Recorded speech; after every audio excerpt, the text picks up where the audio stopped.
అన్న ఈ స్థాయికి వస్తే కనీసం మా కాంగ్రెస్ పార్టీ గుర్తించి మా నాయకత్వం గుర్తించి ఒక సోదరుడు ప్రజల కోసం కొట్లాడేటోడు మా అభ్యర్థిగా ఉండాలని చెప్పి కాంగ్రెస్ పార్టీ నన్ను గౌరవించుకుందన్న.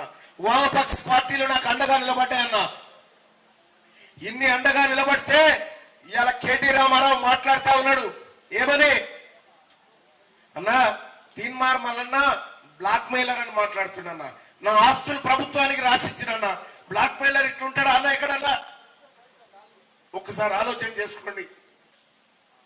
మీరు చేసిరన్నా ఈ ప్రజల కోసం నేను నా బిడ్డకు వచ్చిన కష్టం ఏ బిడ్డకు రావద్దని 200 మంది పిల్లలకు ఆపరేషన్లు చేయించినన్నా నేను తీన్మార్ మల్లన్న.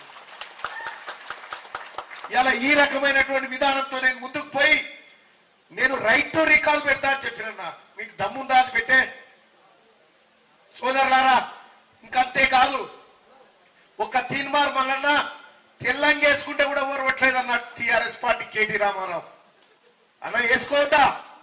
ఒక పేద బిడ్డ కనీసం ఒక కారులో తిరగొద్దా?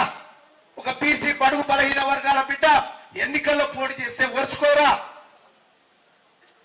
ఒకసారి ఆలోచన చేయమని కోరుతా ఉన్నా. ఏం చెప్తా ఉన్నామన్నా ఈ ప్రజలకి?